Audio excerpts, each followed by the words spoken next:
Mac Voices TV is brought to you by PDF Pen for iPad from Smile, the mobile version of the award-winning Mac PDF editor. Use it to sign a contract, make corrections, fill out an application, make comments on a presentation, and much more. It's the mobile app that doesn't feel like you left the important features back at the office. Welcome to MacNotables. This is the home of the Mac experts you want to hear from. I'm Chuck Joyner, and I've made good on my threat. We have Mr. Jim Dalrymple back for another session, and it hasn't even been 6 months, Jim. I'm really happy about it. I know, that's something, isn't it? I was happy to get your email today. I told you we're going to start doing this more regularly. I'm making a point of it because it's just too much fun not to. Yeah, I agree. Not to. So, are you basking in all the money you made from the Facebook IPO? I bought a coffee the morning of the Facebook IPO. With the money from your shares? Yeah, I didn't go for any shares in Facebook.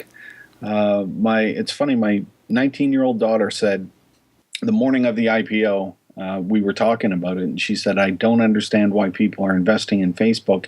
It's on the way out. And, she's the one that Facebook is really going for. I mean, she's the young adult who is going to use this for the rest of her life, supposedly. But according to her, it's Twitter and Instagram. Well, Instagram part of Facebook. But so there you go. Now that's interesting, and I've wanted to talk social media on the show now for a while, so this seems like a good opportunity. But I'm really intrigued by her saying, as a 19-year-old, that Facebook is on the way out. I thought Twitter was for either an older crowd or maybe primarily a tech crowd. So that's sort of very interesting to me. It is, because all of her friends now, they went to university a couple of years ago, and that's how they keep in touch. The same way that you and I would, really. I mean, we don't talk on the phone every day, but we follow each other on Twitter, and, we see what's going on and see what you're doing. And that's what they do now, too, because it's more, I don't know, it's friendlier for that type of ability to be able to keep in touch more so than Facebook. Facebook is, you post something and people post on that. Whereas with Twitter, you can post all kinds of different things, and, people will respond or retweet it and share it, and, all kinds of things. So she seems to like it a lot better, and she's been on Facebook forever. So it's really interesting, and I guess it's no different than if we said, what's your favorite food? Some would say steak, some would say shrimp, somebody would come up with burgers, who knows? But it always intrigues me the reasons that people like it. I know I like Twitter because I can follow who I want. I'm free to share with anybody. Anybody can see what I'm posting. So there is that theoretical lack of privacy if you think of it in those terms. But I still don't understand. I'm not going to share anything that I don't want people to see unless it's just a sheer mistake. Yeah. Yeah. And, there are a lot of people like that. I agree with you. I just say what I say. And, I tell people that I'm no different on Twitter than I am in real life. If we were sitting down having a beer, I'm going to say the same types of things, that I guess that could be good or bad depending on your view, but that's just how I do it. And I like it like that. And with Twitter, you kind of get this instant feedback. As soon as I post something on Twitter, a snarky comment or something funny, people are responding right away, and it's kind of like this conversation going back and forth.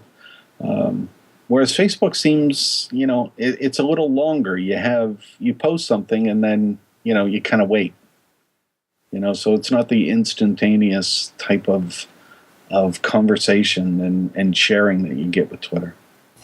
And I have to wonder if that's because of the limit and the nature of it. But one thing that I know for me is a huge issue is that there are so many really great Twitter clients for iOS and for the Mac desktop. So I keep something open on my desktop all day. just because it's easy to do, and I kind of keep up with things, keep up with people. it's not like I have to really pay that much attention to it if I don't want to. I can scroll down my timeline if I want to. And I guess you can say the same thing for Facebook. It's just in a browser window, but it just feels more difficult and that's not right. More burdensome, perhaps. Yeah, I think, I mean, I have Twitter on my iPhone and my iPad, my Air, and it's going all the time. And, I enjoy that. I enjoy seeing what people are doing and talking to different people, commenting on different things that are happening. And, I mean, it's everything that I comment on isn't the greatest technology stuff ever. Some of it's just, here's something that's going on, or here's something that I'm doing. I'm at a concert, or, whatever. And that's great. I really like that stuff. Jim, just today, as we recorded this anyway, you posted a piece on there about Twitter tracking you and gathering up information. And one of the points you made was, of course, that Facebook is doing it too.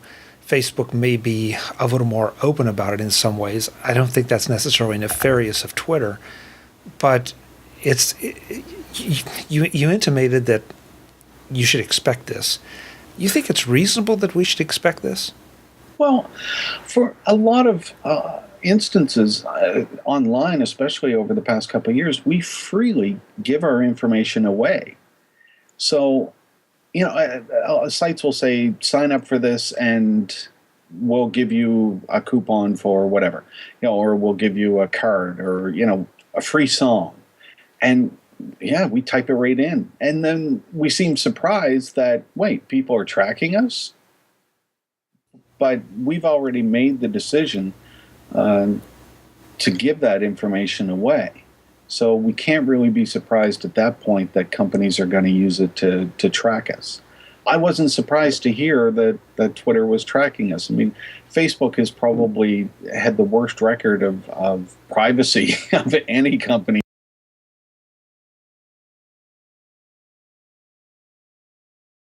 The person whom you're trying to reach. The person whom you're trying to. The person whom you're trying.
Wow.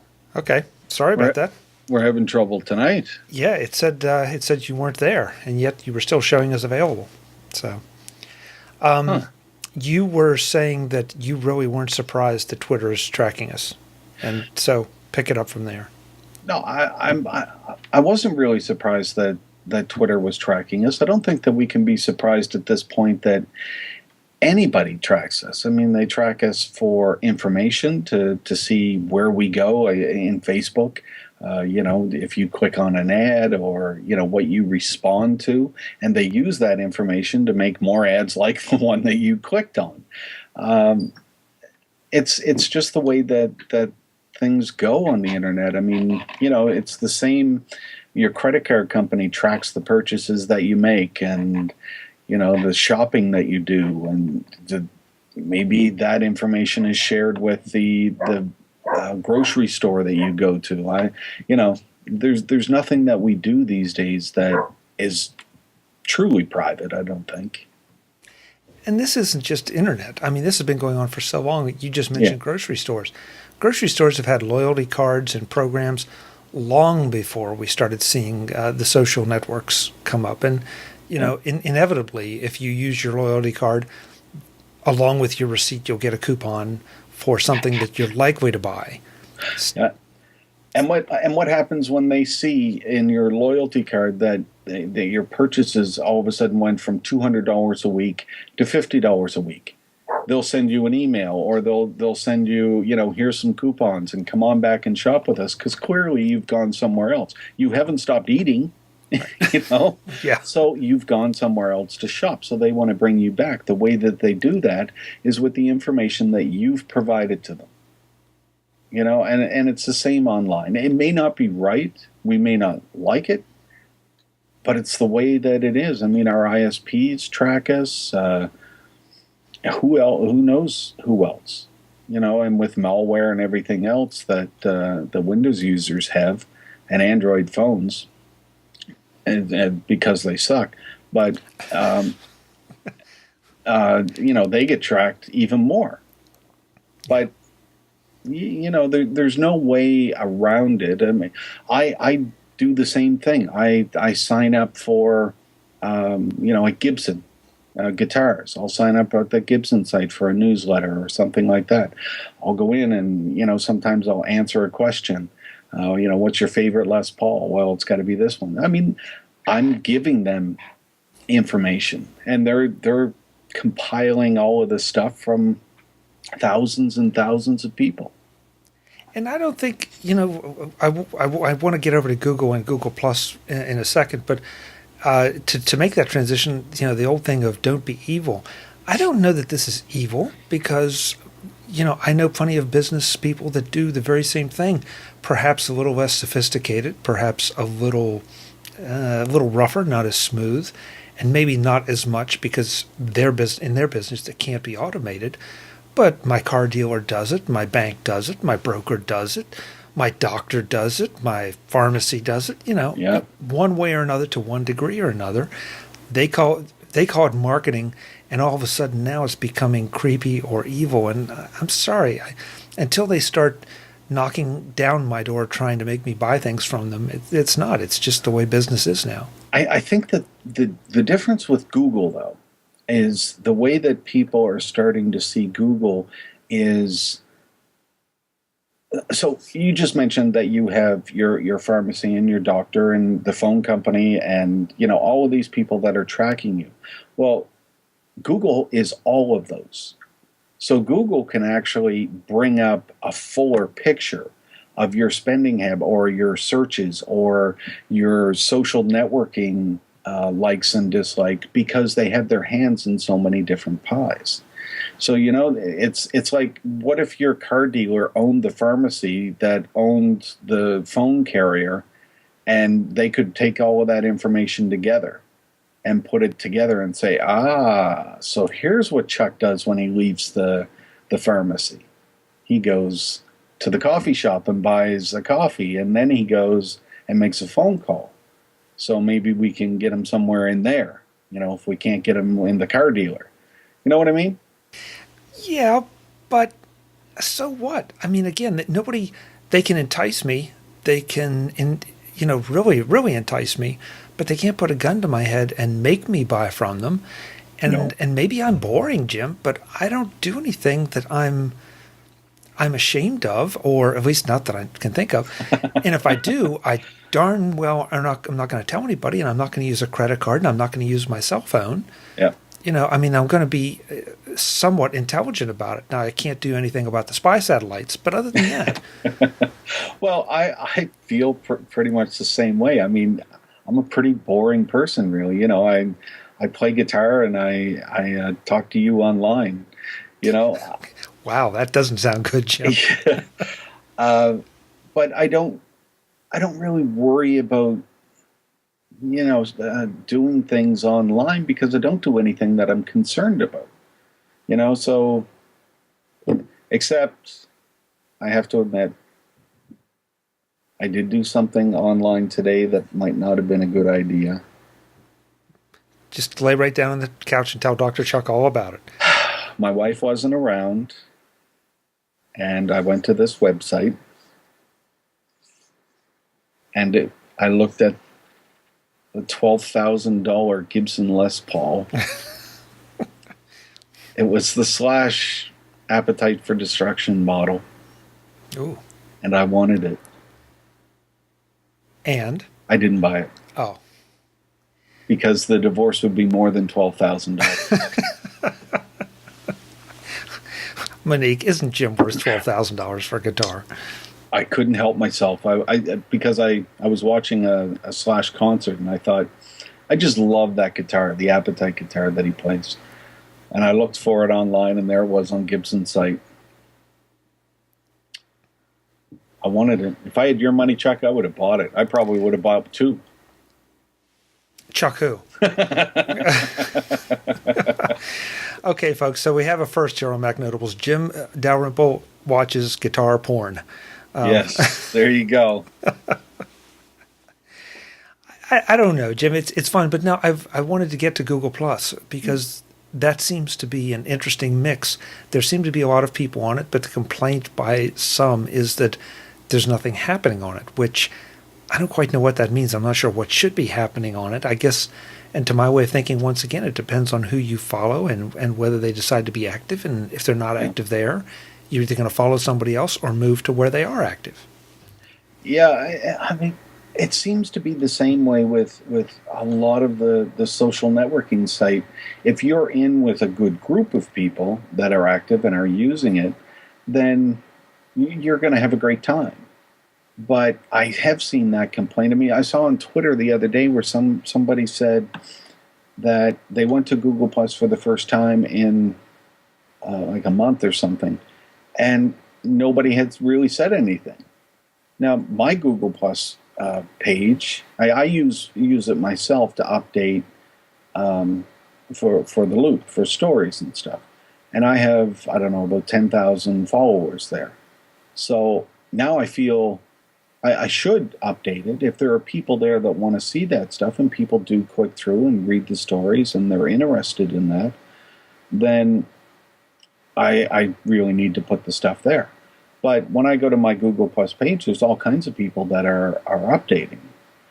I will admit that I haven't used Google Plus the way that I think Google wanted me to, in going in and interacting with a lot of people and talking about issues and technologies and, stuff like that there. Some people do, and that's just not how I used it. I mean, for me, a social network is just like any of the apps that I have on my iPhone, or my computer. You have to show me why this one is better, because I don't have time in my life for all of them. And I don't know that I want to have time for all of them. I want to have one main place where I can post things and talk to people and get the most done. And right now that's Twitter. That's where I go. That is my social network. So if you have something that is better than Twitter, where I can talk to people and talk to more people, then I'll look at that. But I'm not prepared to add something else into the mix on a regular basis in order to, help a new social network. It has to be there. And with Twitter, it's not. I mean, I don't jump on the early bandwagons for a lot of these things because, a lot of them just die. And I don't have time for it. But Jim, you and I are a little different, and I think a lot of our friends are in the same boat that we are. We're both trying to find a mix of social interaction, and we want to publicize, that's the best word I can think of, the content that we create. Right, yeah. So I'd like to think that a lot of the people that follow me on Twitter, that's why. They want to hear about the content that I create more than maybe when I'm going on vacation or what movie I went to see or whatever. That's not to say that I won't post it there, but that I don't think is the main attraction. And I wonder if that makes us a different class of user, a different kind, and biases our view.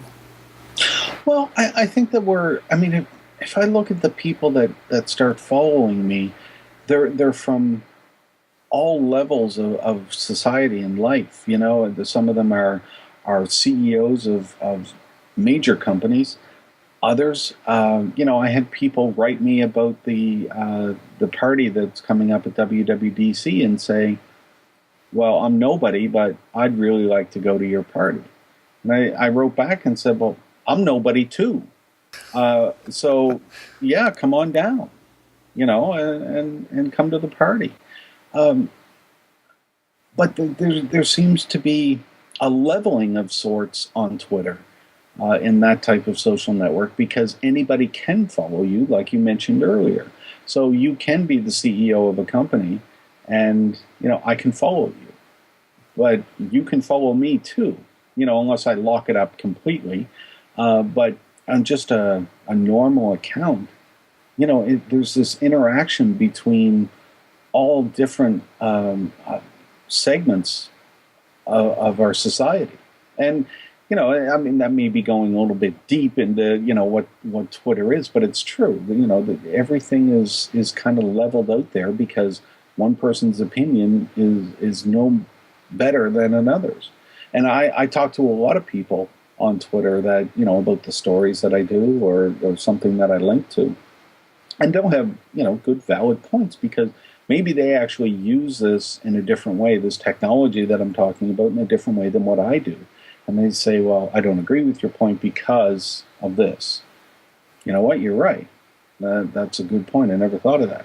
And it's not, me talking up to somebody, and it's not me talking down to somebody. It's me having a conversation virtually with somebody that I don't know who they are most times, and they may know who I am, or they may have just seen the link. But there's this back and forth and give and take, and that's like the article that I wrote about blogging last week. That blogging isn't a thing; it's an attitude, and that's what a lot of that was about. Just that blogging is about give and take, and I think social networks are the same thing, really. Yeah, and Twitter, to be clear for those who may not appreciate the differences, my Facebook feed has not as many people, but yeah, that's probably true. It doesn't have as many people, but it seems like it's a lot more active in the sense of just raw stuff coming through, not stuff that I necessarily care about, because I'm seeing almost everything that comes. And yet there seem to be times that things aren't getting there. With my Twitter feed, it's pretty consistent. I seldom, I think, miss content that I go and maybe look on somebody's feed and, I didn't see them say that in the last 10 minutes. If it was there, it's not being curated or tweaked or anything. Yeah. But it also means that on Twitter, I can follow who I want, and I'm not burdened necessarily by the people who want to follow me, that I don't care what they have to say. And Right. Sorry, folks, that sounds harsh. I don't mean it the way probably that it could be taken. But if you're on Twitter versus Facebook, you know exactly what I mean. Yeah. And God knows one thing about Twitter that they've been brilliant on. They haven't introduced all these ridiculous games that tweet out their scores and all that stuff. Because if I see one more person with Farmville or Mafia Wars, I'm going to kill. Yeah.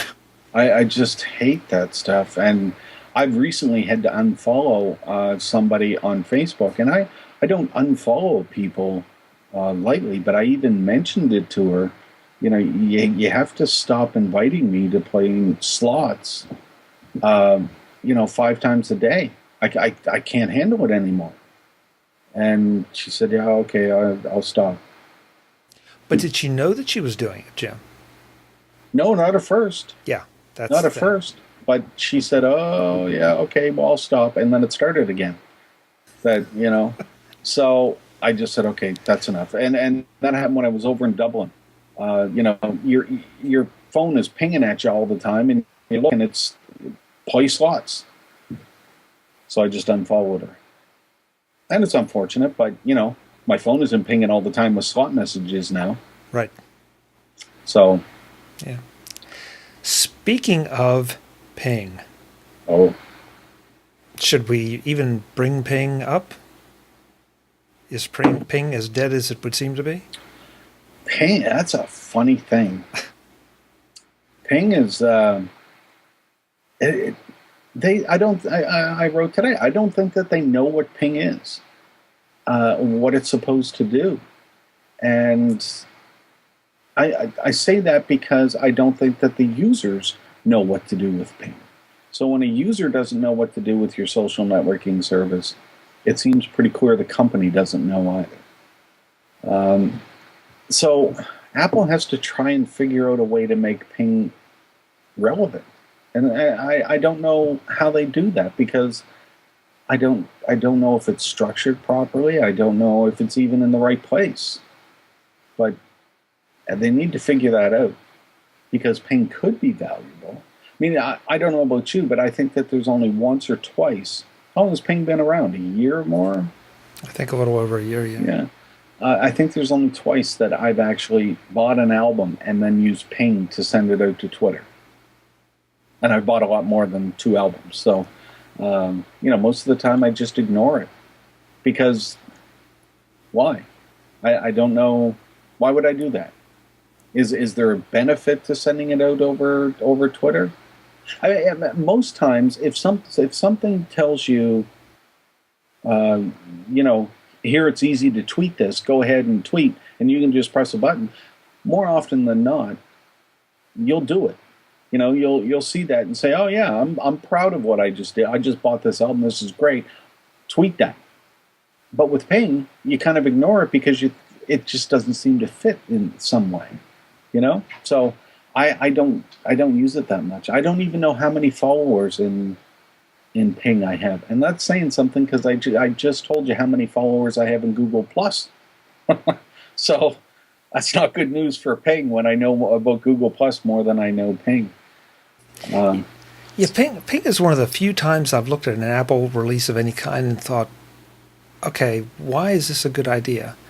I mean, the overall concept of a music-oriented social network sounded good, because we all love music.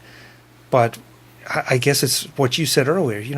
There has to be somebody there to share with, or there has to be a way to do it.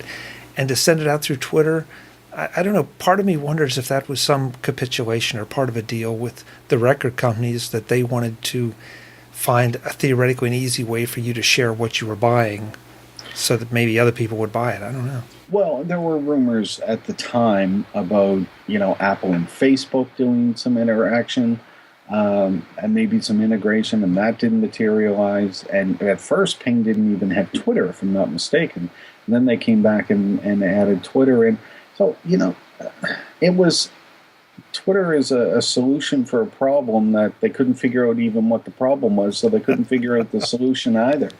I understand what they were trying to do, but they never accomplished it. And it's unfortunate, because there still could be something good in there.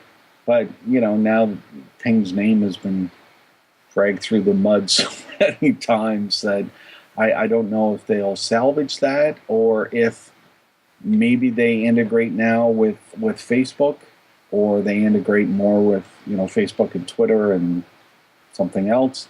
But, they need to change that. And Ping's not the only thing on there that needs to change. I mean, iTunes has grown so huge from the days when, it started, when you and I remember it.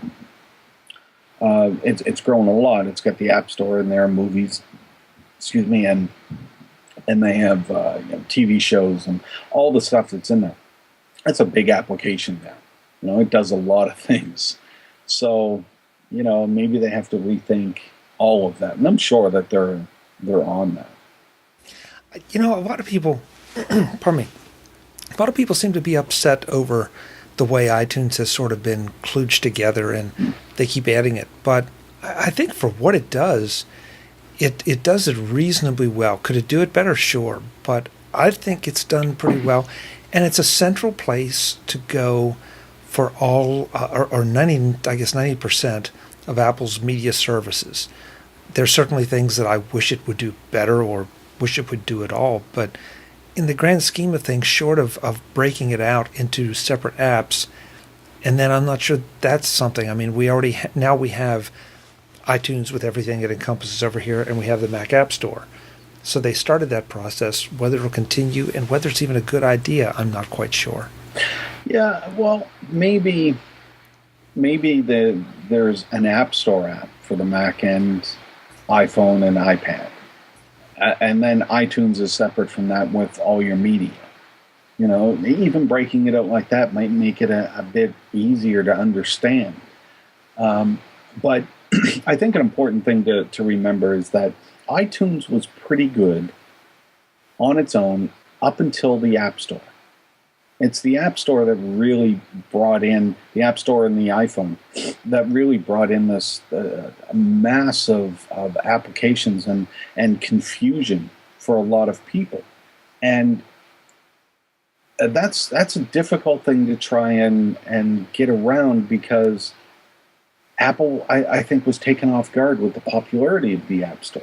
So you have, the iPhone that was out for, a year at that point, I think, before the App Store came out. And then they released this App Store, and it just takes off, and it's going crazy. And, they made it part of iTunes because that was the most logical place to put it. But then when all of a sudden, what is there in there now? 585,000 apps? And that was a while ago. So, there's clearly well over 600,000 apps there now. 600,000 apps. That's just a crazy number of apps. And then the problem, try and find something. It's we've been hearing about it since just after the App Store opened. Try and find an app. You can find, an app. You can find copies of that app. There's just no way to reasonably do things. And Apple has purchased companies that, for discovery, to allow people better discovery, and hopefully we'll see that in the future.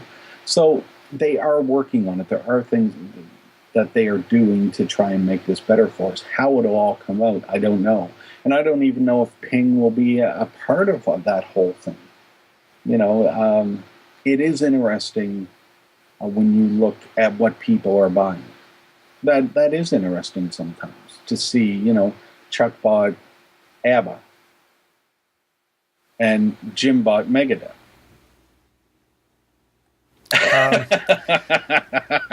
I don't think you're ever going to see Chuck bought ABBA. Jim Megadeth, yes. Chuck Megadeth, yeah. Jim, Chuck, ABBA, no, I don't think so. See, that type of stuff is interesting. I mean, if I see you buy, a new Megadeth album today, and I say, oh, Chuck just bought that. I wonder if he didn't have that one before, or I can talk to you about that. I can go on Twitter and say, hey, Chuck, I just saw that you just bought this album. Did you not have it? Oh, no, I had it, but, it was a CD and it got destroyed or whatever, so I just bought a new copy. Oh, okay. Or, no, I never had that one before.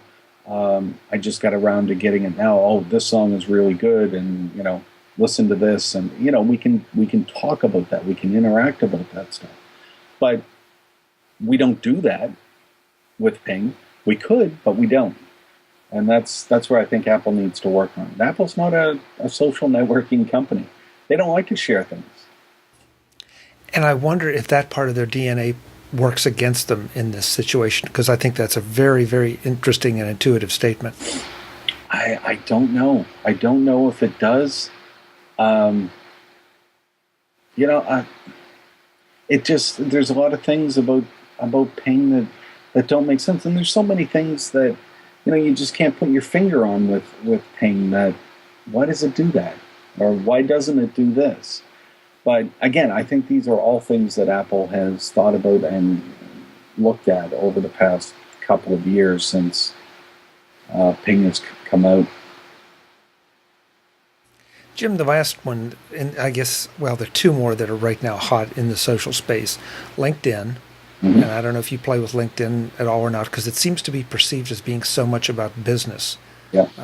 And I guess it is, and I guess that's not a bad thing. I sometimes wonder why there's this desire to make it so serious and make it all about business, but that seems to be the way it's evolved. And of course, Pinterest. Mm. You use either one of those, or have any strong feelings about either one? I'm on LinkedIn, but I don't use it actively. I mean, people want to connect, and I do look at who they are, and do I know them? Should I connect? And I try and be responsible about it. So Pinterest, I joined maybe a month ago, and I posted one thing, I think, and that's it. I just wanted to see what everybody was talking about. Yeah. But I don't get it. Why do I need this? It's like Foursquare. I actually did join Foursquare, but really late, well after it had taken off and everything, and you kept getting these annoying messages. I just wanted to punch people in the face. I'm now the mayor of Starbucks Coffee Shop. You know what? If I see that message from you again, I'm going to punch you. Yeah. So, I don't understand some of these things. I really don't. I don't know why I need to be the mayor of a coffee shop. I've never asked this of you, I don't think. I don't know this about you. Are you a gamer? I used to be a gamer. I mean, this is back in the days of, Quake and Unreal. I used to be a gamer. And I kind of traded in the whole gaming thing for guitars. I decided, probably 2000 or so, that I wanted to get back into playing guitar.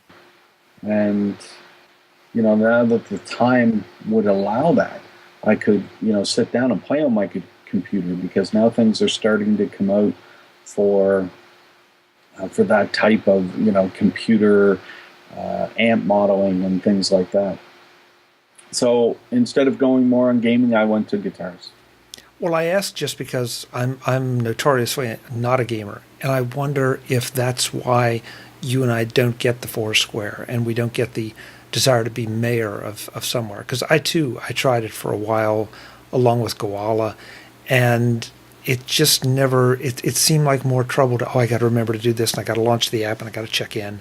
Yeah. And it just didn't, and being told, okay, you have 2 more check-ins or you're the mayor of anything, it just didn't do anything for me. It's like, wow, great, okay, no money, no parades, no girls, no nothing. It's like, why bother? I don't get it.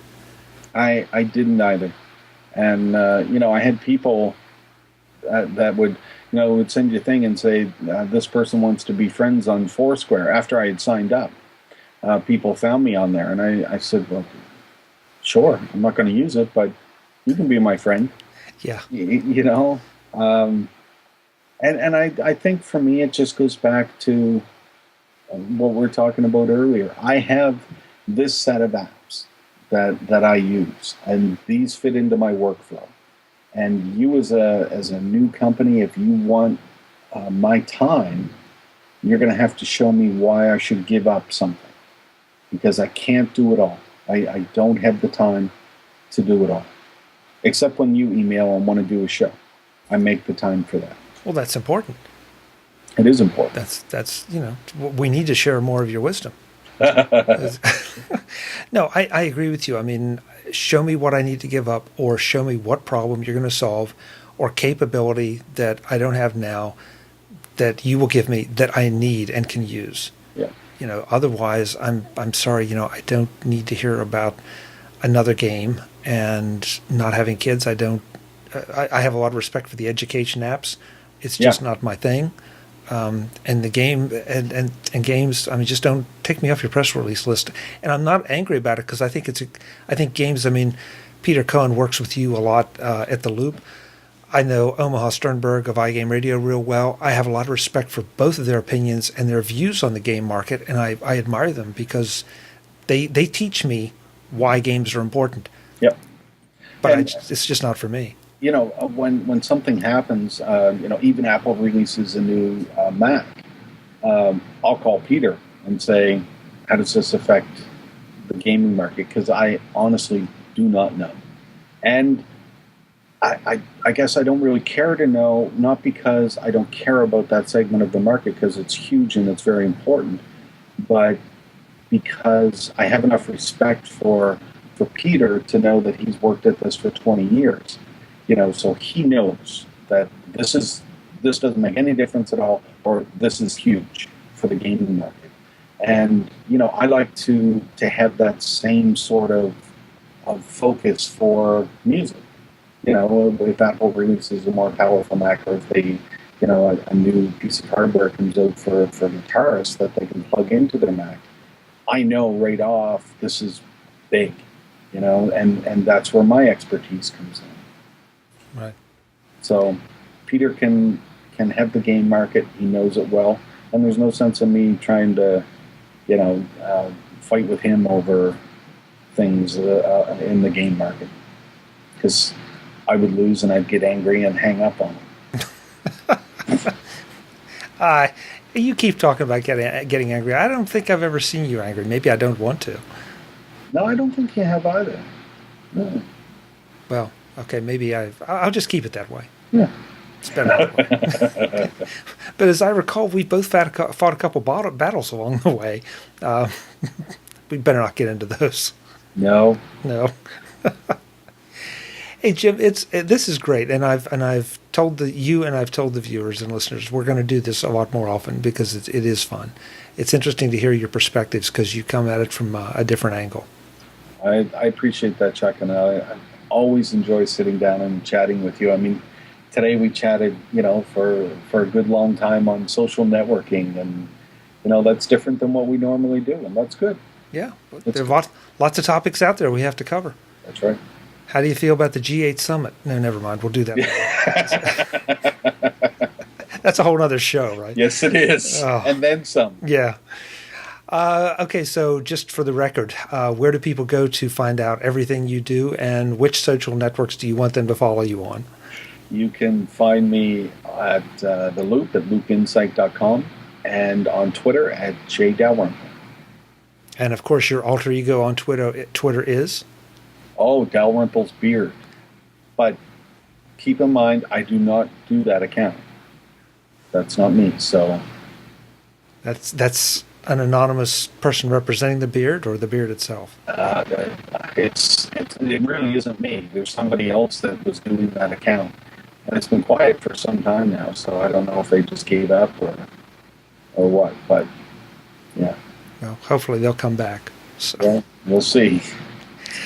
Jim, thanks. We'll do it again soon. I guess I'll see you in a couple of weeks in San Francisco for WWDC. Yes. Thank you, Chuck.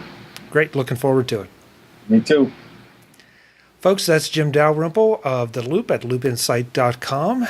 I'm Chuck Joyner, and this is MacNotables, the home of the Mac experts you want to hear from. We'll be back with more soon. Thanks for watching.